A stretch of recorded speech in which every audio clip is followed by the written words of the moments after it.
अभी इस वक्त अगर मैं आपसे भारतीय मीडिया की बात करूं, पाकिस्तान के आर्मी चीफ को ओहदे से हटाया जा चुका है, पाकिस्तान के वजीर आज़म, ये मेन स्ट्रीम मीडिया की बात कर रहा हूं, ये टेलीविजन चैनल्स की बात कर रहा हूं मैं। ये किसी ऐसे नहीं कि एक बंदे ने फोन उठाया और वीडियो बना के डाल दी।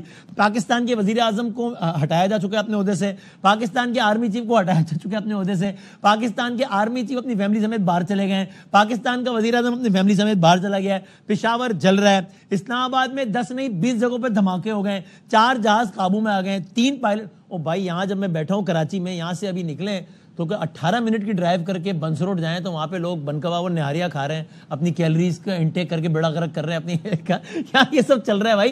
किसी को लोग हंस रहे हैं आपकी बातों पे कि आप क्या बकवास कर रहे हैं, इससे ज्यादा मौजूद जुमला मुझे मिल नहीं सका। तो इस बॉन्डे अंदाज से इसलिए मैं बार बार कह रहा हूं कि अल्हम्दुलिल्लाह we have all the reasons to be very satisfied कि जो काम हमने किया है ये उसकी हजीमत को मिटाने के लिए ये सारा कुछ कर रहे हैं। मालिक साहब ये हसन अयूब साहब, हसन आप बताइएगा, आप तो दारुल हुकूमत में ही हैं।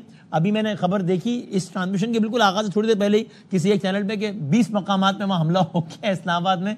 आप बताइएगा कि ये जो कोट अनकोट इंफॉर्मेशन वॉरफेयर जो शुरू की इंडियन मीडिया ने, आप क्या कहिएगा इस पर? जो इंडिया मीडिया है ये कॉमेडी चैनल है। ये पहले हम इसको समझते थे कि ये बी ग्रेड बॉलीवुड है, लेकिन ये बी ग्रेड बॉलीवुड नहीं है, ये कोई सी या डी ग्रेड की कॉमेडी जो है इन्होंने स्टार्ट की हुई है। यानी हम तो सवालात उठा रहे थे कि जी हमारे संजीदा मामला है, 2 न्यूक्लियर पावर्स के दरमियान कशीदगी है, तो इसमें मीम्स को भी जो है हम लोग कह रहे थे कि इस्तेमाल किया जाए। ये उनके जर्नलिस्ट जो है वो भी जो है वो मीम्स को शेयर नहीं कर रहे थे।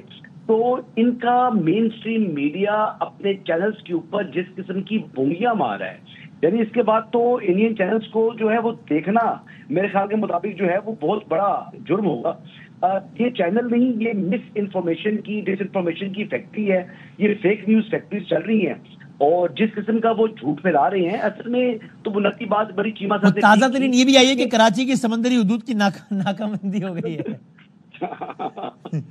तो बात आप ये देख लें कि आप पाकिस्तानी पायलट बरखा दास साहिबा, अब वो जो है खबर दे रही है कि जी पाकिस्तानी पायलट जो है वो इंडिया की कस्टडी में आ गया। हाँ। यानी ये लोग बुखलाहट का शिकार हो चुके हैं, ये संजीदा लोग नहीं रहे। और आई डोंट नो क्या जायम है, ये क्या ऑब्जेक्टिव अचीव करना चाह रहे हैं। अब बुनियादी तौर के ऊपर ये डिफीट है इंडिया की, जिस तरीके से पाकिस्तान की एयरफोर्स ने डोमिनेंस जो है वो जाहिर की, जिस तरीके से राफेल को जो है वो डाउन किया, और उसके बाद अब इंडियन पायलट्स आई बिलीव के जो बाकी उनके पास राफेल तैयारे मौजूद हैं उनके ऊपर बैठने से भी जो है ना वो इस्तेमाल कर रहे हैं, वो डर रहे हैं।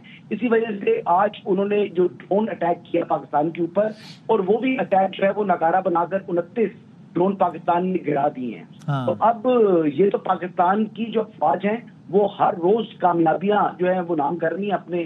जिस तरीके से हमने उनकी जो पोस्टें तबाह की हैं, उनका ब्रिगेड हेडक्वार्टर तबाह किया है, जिस तरीके से व्हाइट फ्लैग उन्होंने लहराए हैं, तो पाकिस्तान ने अपनी जो डोमिनेंस है, चाहे वो बड़ी फौज है चाहे वो एयर फोर्स है, वो साबित कर चुके हैं। तो अब इस सूरत हाल में इंडिया जो है वो इंटरनेशनल पावर से बात कर रहा है कि किसी तरीके से अब उसको रेस्क्यू किया जाए और फेस सेविंग मिले।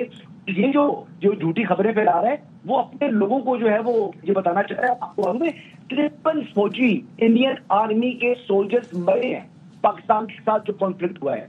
2 पायलट्स की जो है वो हलाकत हुई है। तो ये उनकी जो फैमिलीज हैं ये सेटिस्फाई नहीं कर पा रहे। तो ये इस वक्त हजीमत है और शर्मिंदगी का सामना है। इतनी बड़ी जो है वो आर्मी, इतनी बड़ी एयरफोर्स, तकरीबन $80 बिलियन का बजट, और ये दिफाई बजट जो है ये मार खाने के लिए जो है ना ये इन्होंने इस्तेमाल किया। तो अपनी कौम को जो है वो जवाब नहीं दे पा रही मोदी हुकूमत। ये इन्होंने समझा कि पाकिस्तान शायद नेपाल है या बांग्लादेश है या श्रीलंका है। ये भूल गए थे कि पाकिस्तान दुनिया की वाहिद एटमी ताकत है। ये भूल गए थे कि पाकिस्तान की अफवाज दुनिया की बेहतरीन अफवाज है। और ये भूल गए थे 2019 में कि आखिरी मरतबा इन्होंने हमारे साथ पंजा आजमाया था, जब इनकी मुंह की खानी पड़ी थी, जब इनका पायलट पाकिस्तान की कस्टडी में आ गया था। और हमने फिर भी जो इंटरनेशनल कवानीन है उसके मुताबिक उसको इज्जत और एहतराम से रखा और फिर उनको कवानीन के मुताबिक हमने उसको वापस भेजा। तो हम दुश्मनी भी ज़र्फ के साथ निभाते हैं। हिंदुस्तान कम ज़र्फ है और वो रात की तारीकी में हमला करता है, पाकिस्तान दिन के उजाले में जाकर घुस के मारता है। थैंक यू हसन, बहुत शुक्रिया।